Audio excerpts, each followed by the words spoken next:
Sunday is always a good morning.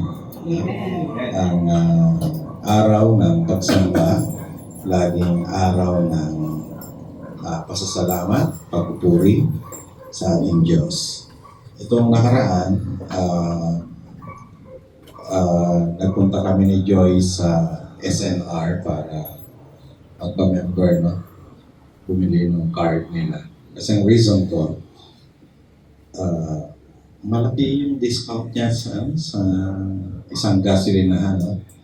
Parang 5 pesos agad. Susuklihan ka.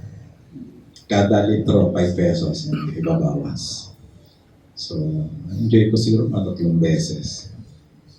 Tapos, after that, noong Webes ba yan? Okay. When is that? Tumating kami dito sa may silang. Parga ulit ako doon sa gasoline station. Ay,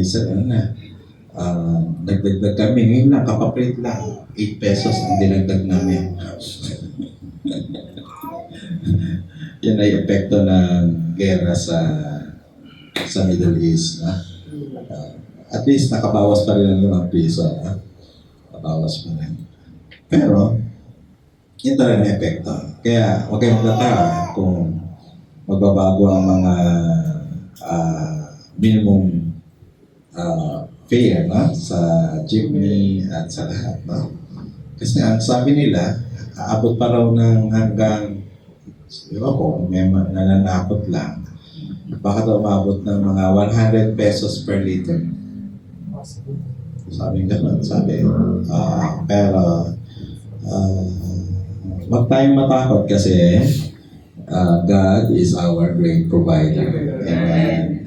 And may pag-usapan natin yung ating responsibility naman ng kanyang mga blessings. Okay?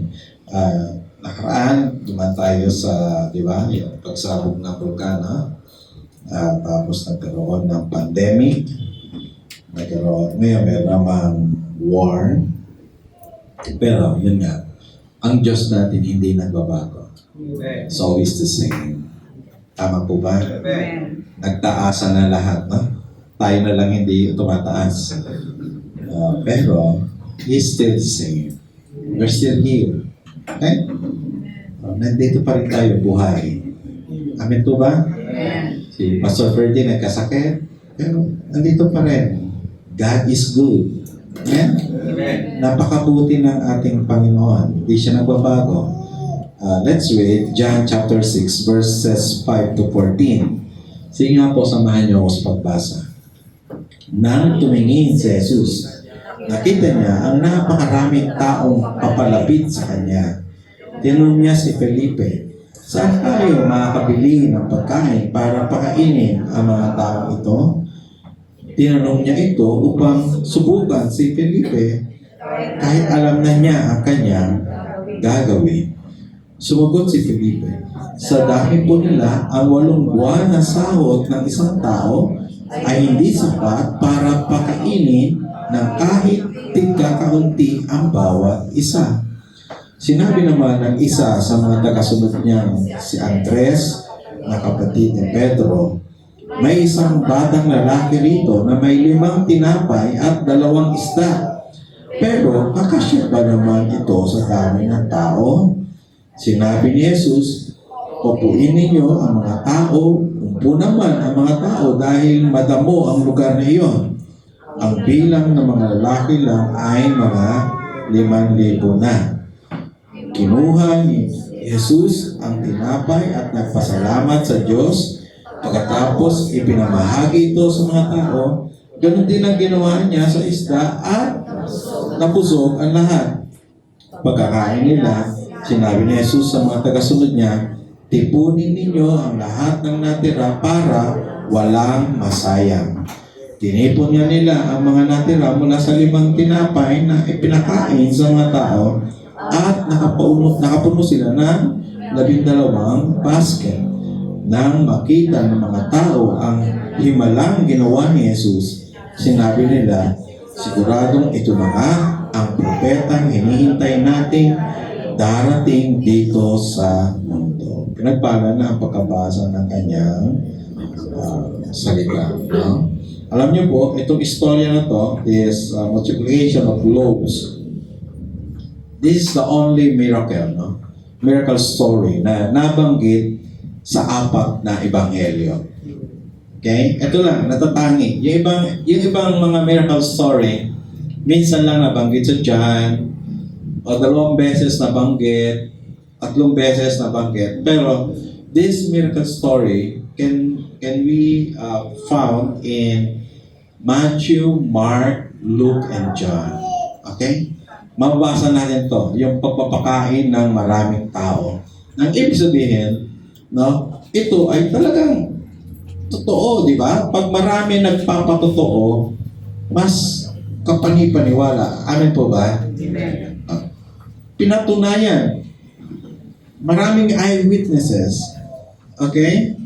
It shows the authenticity of the story. Kasi nga po, ang mga Gospels, malayo na sa atin. No? Malayo na sa atin. And therefore, pagsalin-salin niya, maraming mga ang tawag doon, mga maling pagkakasalin, no? Ngayon, kung ito very consistent, ibig sabihin, totoong nangyari ito, na si Jesus ay nagpakain ng maraming tao sa pamagitan ng kakaunting tinapay at isda. No? Ang kwentong ito ay parang reenactment ng pagpapakain ng Diyos sa mga Israelita sa disyerto, no? Sa pamagitan ng, ang tawag natin doon ay bread from heaven or manna, no? Ipinapakita din dito na kung si Yahweh nagpakain sa mga Israelita doon sa disyerto at si Jesus ginawa niya rin to doon sa ilang, parang what's the logic? The logic is, if God can do this, and Jesus also did it, no? Therefore, He's God. So, ang Gospel of John is, ang tawag natin dyan, high Christology. No? Ibig sabihin, kung ang Matthew, Mark, Luke, nagsasabing, secret, huwag niyo sabihin sa iba ang aking mga ginagawa. Pagdating sa John, pagdating dito sa Gospel of John, ini-reveal who Jesus is. At ito isang pagpapatunay that indeed, Jesus is God. Siya Diyos. Na kayang lumikha mula sa wala. No? Hindi to symbolism. This is not symbolism. Jesus indeed is the great provider. Can you say amen to that? Siya talaga ay nagkakaloob. No? This miracle story demonstrates that we can really have provisions through the Lord Jesus Christ, our great provider. Itong istorya na to, yun lang ang ibig sabihin. Jesus can provide. Hallelujah. Are you a follower of Jesus? Then you will experience His being provider to us. Mas na-highlight ang pagiging provider ng Panginoong Jesus sa kwentong ito dahil sa worrying situation sila, no? They're so worried. Natatakot sila, nasa ilang, nasa disyerto, dumidilim. Di ba? Di ba? Kung dumidilim, pero nasa loob ka ng hotel, you're safe. Di ba? Dumidilim, nasa loob ka ng bahay nyo, you are safe. Right? Pero dumidilim, pero nasa disyerto ka, wala pang pagkain, worried ka. Di ba? Worried ka. No? Kasi hindi madali gumawa ng pagkain sa ilang, especially in their context. Sa panahon nila. Bakit? Tayo, maglalagay lang sa kaldero ng bigas, lagyan ng tubig, isa lang, luluto na, may kakainin na. Tama? Sila hindi. Mamasahin pa nila yung harina. Kailangan pa nila ng batong pagpapatungan. At doon sa ilalim ng bato, maglalagay ng apoy para magkaroon ng tinapay na parang pita na malaki at bago makakain. Mahirap gawin yun sa disyerto. Hindi madaling gawin yun sa disyerto. Kaya nag-worry sila. Nasa ilang sila, walang mabibilihan ng pagkain, dapat hapon na, at wala din perang pambili para sa ganon karaming tao. No? Yan sabi ng kanyang mga alagad. Ipinakita din sa kwentong ito na mahina pa ang pananampalataya ng mga alagad. No? Pinakita dito na kanyang mga alagad talaga mga bagito pa, mga bago pa. Kaya nag-worry sila. Di po ba? Ganun lang naman yun. That's a contrast, faith and fear. Pag lumalaki ang takot, lumilit pananampalataya. Lumalaki pananampalataya, lumilit ang takot. Hello? Mahina pa sila rito. Kaya nag-worry sila. No? Ito, makita natin sa verse 7. Let's read together nga po. Sumagot si Felipe, sa dami po nila, ang 8 buwan na sahod ng isang tao ay hindi sapat para pakainin ng kahit tigkakaunti ang bawat isa. Si Felipe mismo sabi niya, kahit yung 8 buwan na sahod, sabi niya, not enough para pakainin sila. Si Andres naman, verse 8, sinabi naman isa sa mga tagasunod niya, si Andres, na kapatid ni Pedro, verse 9, may isang batang lalaki dito na may 5 tinapay at 2 isda, pero kakasya ba naman ito sa dami ng tao? Sabi niya, may nagbaon dito, yung bata, baon niya. Okay? Pero kasya ba to? Lalaki pa ng 5,000 na. No? So, nandun yung kanilang mga worries. Pinanggit dito sa Mark chapter 6 verse 35. At makita rito yung kanilang worry.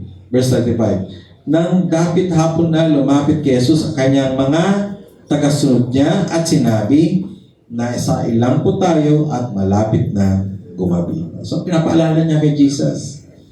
Dapat pinapauwi niyo na yung mga yan. Dapat pabalikin niyo na sa mga bahay nila kasi paano natin papakainin yan? Wala tayong bibilhan dito. Gabi na. Sino magluluto? Sino maghahanda? Something like that. Ngayon, magpuri tayo sa Panginoon.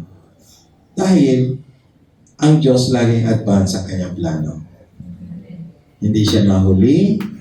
Hindi siya unang-una. Laging on time. Alam niya na gagawin niya sa bawat oras. Minsan inaalaw niya mga mahirap na sitwasyon sa buhay natin para matest ang ating pananampalataya sa Kanya. Tama po ba? Amen. Nilagay tayo sa situation na paalala sa iyo, kailangan mo ng Diyos na dapat mo lapitan. Amen po ba? Paalala sa atin, there is God na nariyan. Kaya nga, minsan pag sagana tayo, nalilimutan natin ang Diyos. Tama po ba? Pero pag nasa panahon tayo ng pangangailangan, malimit tayong tumawag sa Kanya. Di po ba? Amen. Sa pagkakataong ito, talagang lapit sila ng lapit kay Jesus and they are worried. Sabi dito sa verse 5, nang tumingin si Jesus, nakita niya ang napakaraming taong papalapit sa kanya. Tinanong niya si Felipe, saan tayo makakabili ng pagkain para makain ang mga taong ito? No? Tinanong niya, no? Tinanong niya para, yun nga, subukin, ano isasagutin itong alagad ko? May tiwala kaya to sa akin? Nang walang maayos na sagot ang mga alagad ng Panginoon Jesus, siya na mismo ang nagpakilala sa kanila. Anong pakilala niya? He is the great provider and He is the all-knowing great provider. Amen? Alam niya na ang gagawin niya. Di ba minsan si Maria lumapit sa kanya At sinabi niya kay Jesus na, anak, wala na silang alak dito sa kasalan. Sabi ni Jesus sa kanyang nanay, Ginang, hindi pa itong aking panahon. Ibig sabihin, alam niya na ano yung panahon na siya'y gagawa kay Kilos. Amen? Na? God is the ang tawag natin, the one who orchestrates, no? Ng mga bagay sa buhay natin. At kung matitiwala ka, laging maganda ang nais niya para sa iyo. Laging maganda. Ang Diyos natin ay isang Diyos na mapagmahal. Ang Diyos natin, sa simula pa, ang plano niya sa tao, ma-enjoy ang kanyang presence. Enjoy siya. Ma-enjoy natin ang buhay natin. It's not a KJ God. Gusto niya ma-enjoy mo. Ma-enjoy mo siya. Ma-enjoy natin siya. Yan ang nice ang Diyos. To enjoy Him. Kanina ba? Pawit ni Sister Patty, di ba? Is our precious wealth. Amen po ba? Enjoy natin siya. And here, sabi niya, alam niya na ang kanyang gagawin because He's all-knowing. No? Sabi sa verse 16, tinanong niya ito upang subukan si Felipe kahit alam na niya ang kanyang gagawin. No? Wala pa nagsasabi sa kanya, meron dito available na kaunting tinapay at isda. But He knows. Hello? Alam niya kung sino may baon. Alam niya kung sino ayaw magutom. Okay? At alam niya kung gaano karami ang lilikhain niya tinapay at isda. Amen po ba? Hindi lang yun. He is all-powerful. Pinakamakapangyarihan. Hindi lang pinakamaalam sa lahat, siya rin ay pinakamakapangyarihan. Verse 9, may isang batang lalaki rito na may 5 tinapay at 2 isda, pero kakasya ba naman ito sa dami ng tao? That is human reasoning. Hello? Tama naman. 5,000. Di ba? Ilan lang ang tinapay? 5. Ilan ang isda? 2. At alam niyo, yung tinapay na ito, hindi siya mamahaling tinapay. Yan yung mga tinatawag na pangkaraniwang tinapay. Nung panahon pa namin, ang tawag dyan, Notre-Ban. Notre-Ban. Pagkain ng mahirap. Pagkain ng mahirap na estudyante. Di ba nakaabot ng Notre-Ban? Ang gagawin ng teacher, magdadala pa ng peanut butter. Bayad kayo, papalamanan natin. So, at least yung Notre-Ban mo may palaman. Okay? Noong araw kasi sa public school, may Notre-Ban ka, may gatas ka. Na? Noong araw. Itong tinapay ito, pang mahirap. Hindi pang sosyal. Hindi pang sosyal na tinapay. Pang mahirap. Alam ng Lord. Alam niya. Pero, no problem. Verse 10, let's read together. Sinabi ni Jesus, papuin ninyo ang mga tao. Umpo naman ang mga tao dahil madamo sa lugar na iyon, ang bilang ng mga lalaki ay may mga 5,000 tao na. Sabi gano'n, madamo. Ibig sabihin, hindi siya winter. Hindi winter. Hindi malamig. Hindi rin summer. Kasi mahirap pa po yung mga tao sa, especially in near east country, pag mainit, sobrang init. Okay? Pag malamig, sobrang lamig. Okay? Nakapunta sa Dubai, nakapunta sa, yung mga lugar na yan, malapit sa Mediterranean Sea. Pag mainit, sobrang init. Pag malamig, sobrang lamig. Ito madamo. Ibig sabihin, springtime. Springtime. Pag springtime, masarap. Di mainit, di malamig. Masarap. Pakiramdam. Springtime. Pagkabiyahe kayo sa mga 4 seasons, maganda spring. Pero pag may allergy kayo, mahirap. Kasi ihikain kayo. Dahil nagbubulaklak eh. So, ibig sabihin, katatapos lang ng kanilang pista ng Passover. Feast of Passover. Alam niyo yung Passover feast? Ito yung pagliligtas sa mga Israelita mula sa Ehipto papunta sa ilang. So parang reenactment talaga. Na reenactment nung nangyari sa mga Israelita, ito, yung mga tao, doon naman sila sa ilang. And Jesus, the Lamb, who saved, no? Di ba? Lamb ang nagligtas sa mga Israelita sa Ehipto.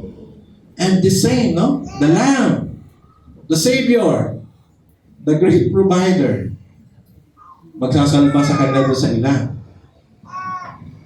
Through this miracle. Okay? Verse 11. Kinuha ni Jesus ang tinapay at nagpasalamat sa Diyos.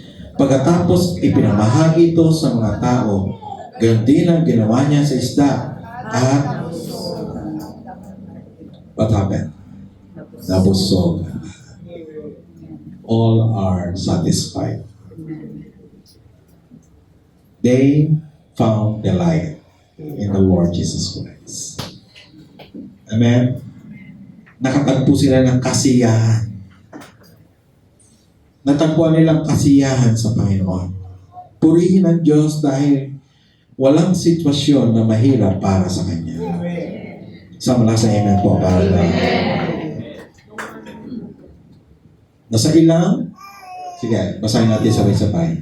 Nasa ilang, no problem. Gabi na, no problem. No money, no problem. Limited resources, no problem. Doubting followers, no problem. Why? Because Jesus is our God. Jesus is our great provider. Tumaas ng 8 pesos, no problem. Nag-survive na tayo sa maraming panahon at hindi tayo iniwan ng Diyos. Palapakan natin ang Panginoon. Why? Because Jesus, the great provider, is a miracle worker. He is a miracle worker. Sabi nito, verse 12, pagkakain nila, sinabi ni Jesus sa mga tagasunod niya, tipunin niyo ang lahat ng natira para walang masayang. Verse 13, tinipon nga nila ang natira mula sa 5 tinapay na ipinakain sa mga tao at nakapuno sila ng 12 basket. Ito pwedeng symbolism to. Ang ibig sabihin ng 12 is sobrang dami pa natira. Labis-labis. Yeah, minsan Diyos, bibigyan ka, hindi lang sakto. Labis pa. Amen? Minsan yung pagkakalob sa atin, ito lang hinihingi natin, bibigay sa atin, ganito kalaki. Ano itong nangyari? Ngayon, question. Ang tanong, bakit gumawa si Jesus ng labis pang pagkain? Ba't hindi sakto lang sa 5,000? Bakit kailangan labis pa? No? Bakit kailangan sobrahan? Siguro, isa sa mga reason, ang labis at tinapay ay katibayan ng himalang nangyari sa ilang. Parang yung mana, pagkatapos sila pakainin ng mana, yung iba itinabi nila at dinala sa templo. Symbolism of God's provision. Hello?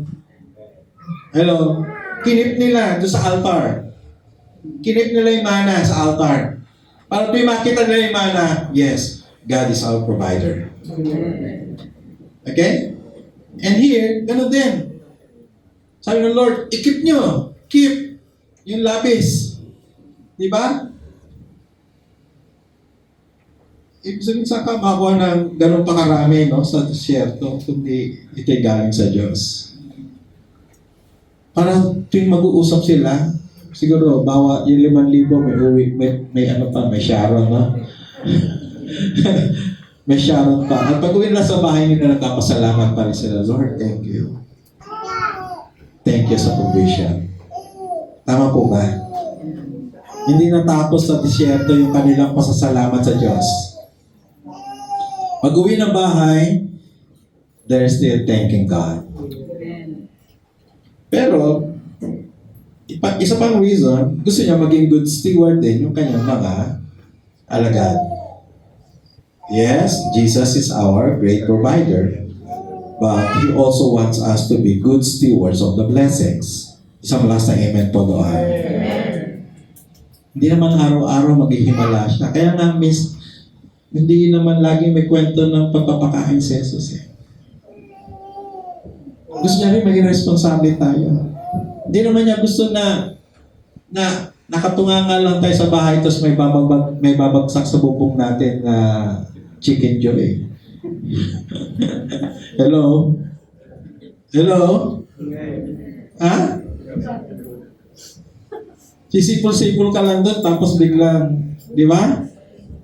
Biglang may lalapit na pwede mangyari yon. Pero hindi naman yun ang gusto niya para sa atin. Gusto niya maging responsable din tayo. Isang malakas na amen para daw. Kaya sabi niya, para walang masayang. That is the word of the Lord. Para walang masayang. Maging mabuti kayong katiwala ng blessing.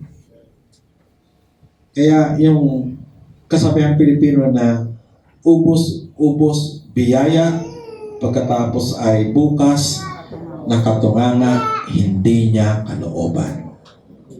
Sabi mo sa katabi mo, tandaan mo. Magtipid ka. Magtipid ka. Tama po ba? Kalooban niya ng Diyos. Hindi, pakinggan niyo ako, hindi kawalan ng pananampalataya kung may savings ka. Hindi kawalan ng pananampalataya kung may insurance ka. Hello?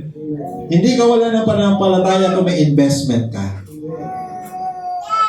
Gusto ka niya maging responsable. Okay, mga bata nag-amen eh. Alam nila. Para sa future namin. Yes, Pastor, para sa future namin. Di ba? Yung mga magulang nag-iipon para sa mga anak. Next to God's miracle and our hard work, learning how to save is one of the best ways to prepare for our future needs. Tama po ba yan? Kasi napakasipag mo magtrabaho pero hindi ka maayos sa pananalapi, maghihirap pa rin. Tama po ba? Sabi nga, siguro yan. Ba't ba napunta sa amin ang usapan? Pastor, dapat si Jesus lang. Pero yung sabi ni Jesus, para walang masaya.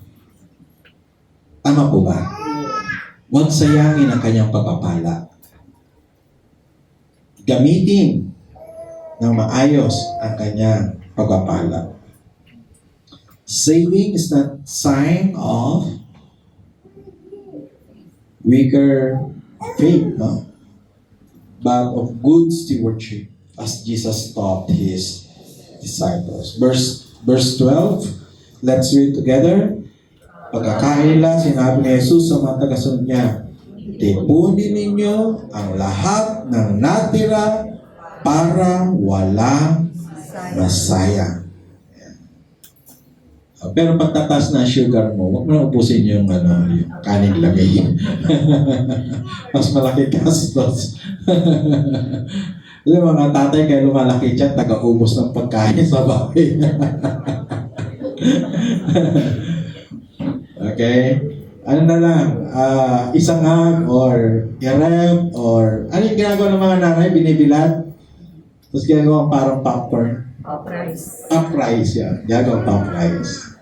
How to say? Maraming paraan para hindi masayang. Above all, sige, pakinggan natin to. Above all, higit sa lahat, Jesus, the great provider, is the bread of life. Introduction lang pala yun. Introduction lang ng kanyang pagpapakilala sa kanyang sarili. Not only because He's the great provider, but He Himself is the bread of life. Na siya mismo ang buhay, ang tinapay ng buhay. Punta tayo sa verse 35, no? Sa mga huling bahagi ng chapter 6. And let's read together in English. Okay, let's read together. Jesus replied, I am the bread of life. Whoever comes to me will never be hungry again. Whoever believes in me will never be thirsty. Can you say amen to that? Amen. Yes, you enjoy my provision, but most of all, enjoy me. Hello? Enjoy God. Enjoy Jesus. Amen? Sabi pa sa huling talata sa verse 51, and let's read together, let's read this passage again together. I am the living bread that came down from heaven. Anyone who eats this bread will live forever, and this bread which I will offer you so the world may live is my flesh. Sabi niya, I am the living bread that came down from heaven. And anyone who eats this bread will live forever. Hallelujah. Yung miracle niya ng tinapay sa ilang, sigurado magugutom uli yung 5,000 after 4 hours. But those who have Jesus in their life, ang sabi niya, hindi na magugutom magpakailanman. Amen. Siya lang pinakamalaga sa buhay natin. Magbabago ang lahat, pero siya hindi magbabago. Amen. Sige tayo lang tumayo. It's awesome. Just more than a place for you to dwell, a habitation here that holds you well. I'll be the sacrifice, a living offering. So come and make a home inside of me. Your presence is all, it's all that I want.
Nakilala ka namin bilang aming Panginoon at tagapagligtas sa aming buhay. We enjoy life not only because of your blessings. We enjoy this life because we have you, Lord, in our lives. Salamat po, Panginoon. Kayo ang tinapay ng buhay. Nagbabago ang panahon, nagbabago ang sitwasyon. Salamat, hindi kayo nagbabago. Panginoon, sa oras na ito, turuan mo ang puso namin. Patuloy na magtiwala sa iyo. Punuin mo ang puso namin, Panginoon. Ang pagmamahal sa iyo, ituring kang ikaw ang pinakamalaking kayamanan sa buhay namin. Salamat, Lord. Salamat po. At sa oras na ito, Panginoon, aking dalangin na anumang takot, anumang pag-aalala sa hinaharap, pawiin sa pamagitan ng iyong kagandahan loob. Pawiin ang katotohanan ng aming Diyos hindi nagbabago magpakailanman. Aming Diyos pinakamakapangyarihan sa lahat at nakakaalam lahat ng bagay. Salamat po, Panginoon. Pagpalayan bawat sa narito,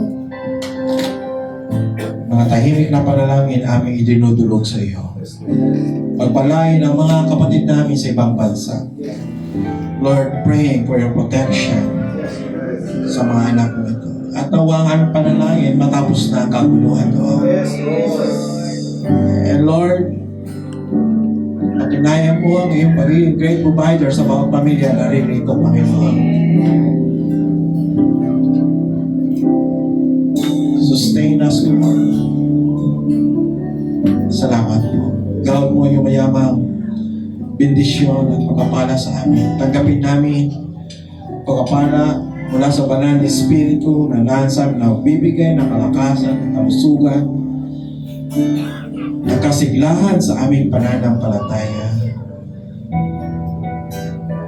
Mula sa aming Ama sa langit na kayamanan hindi naubos, ibuhos sa amin lahat ng pagpapalang kailangan namin sa bawat araw. Maranasan na iyong kapayapaan, maranasan na iyong kagalakan, ang iyong kalapitan, ang iyong pag-iingat. Ibalik lang lahat ng papuri, pagdakila, pagluwalhati sa pangalan ng Ama, ng Anak at ng Espiritu Santo. Amen. Amen. Amen. Lahat ng papuri, bigay natin sa Panginoon.